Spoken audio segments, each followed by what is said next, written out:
Professor Bright here, and we are going to continue to discuss writing in mathematics. Last time we talked about some very basic style tips, and in this video as well as the one that follows, we're going to expand upon those in a little bit. So the first thing I wanted to start with is what I ended with last time, and that is that each equation and expression that you write in mathematics, or as part of mathematics writing, is a part of a sentence, right? So we kind of mentioned this last time, but if you have a sentence, so let's say since the function f is defined, it is now possible to evaluate it. Okay, I'm just coming up with something on the fly here. When f is evaluated at x is equal to 4, okay, so that's some math writing. Make sure to have a comma, okay. We obtain, and then f of 4 is equal to da da da da da da, I don't know what it is, and then make sure to end in a period, okay, because that concludes the sentence. Okay. The next bit here is that when I have that equation, I don't want to write it out in words. Okay, so instead of saying 3 times x plus 4 in words, I don't want to write that out, but rather just write 3x plus 4. Okay? And again, with this stuff, you don't need to explain necessarily where it comes from. It should be, if you've done a good job of explaining things so far, it should just come as a byproduct. Okay? And then a lot of people actually like to start their sentence with a math equation. Okay, so an example would be x equals 4, so f of 4 is equal to a number, period. Okay, that's not okay.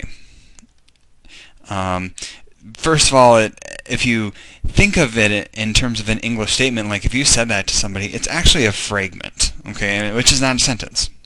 So let's avoid that, but rather something that would be okay would be something like since x is equal to 4, f of 4 is equal to, and then whatever we get as a value. Okay, that would be an example of an appropriate expression.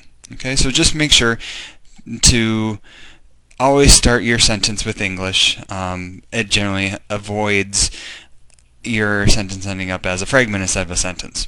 Okay, and then the last thing is for this video is going to be talking about paragraphing. Okay, and so the idea is that just as in English, a paragraph, you're supposed to group major ideas and details together. Okay, same thing in mathematics. Okay, we're going to separate it into chunks. Okay, so you're going to have different chunks in your professional problem based on the major ideas and steps. So, for example, the first paragraph is perhaps explaining. Okay, so let me just kind of, let me go back here.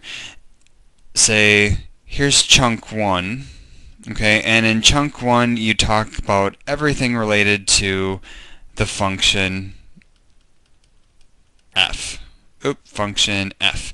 And so you're discussing why it's the case, so kind of any support that you need. Okay, and then maybe the next chunk is, say you're discussing the limit. Okay, so then you're doing the limit of f. Okay, and so your second paragraph is going to have everything pertaining to the limit of f. So you might have to talk about limit laws. okay, or provide tables or figures to help support your conclusion there, okay?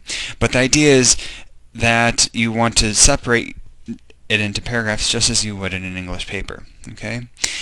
At the same time, what we need to really be cognizant of or aware of is to make sure that we're not presenting too many details and that we're being as concise as possible, okay? This is going to take a lot of time and practice. And with more and more experience, this becomes easier. You don't, for example, you may not need to necessarily always reference a limit law eventually, because again, we reach a certain amount of mathematical maturity that some of this becomes kind of second nature to us, okay? So again, kind of main points of this video is remember that math is a sentence. Make sure to not write out an equation in words. Do not start a sentence with a mathematical expression or equation. And then remember the paragraphing, keeping conciseness in mind. Okay, so that'll be the end of this video. Next video we'll continue to talk about some other tips related to writing in mathematics.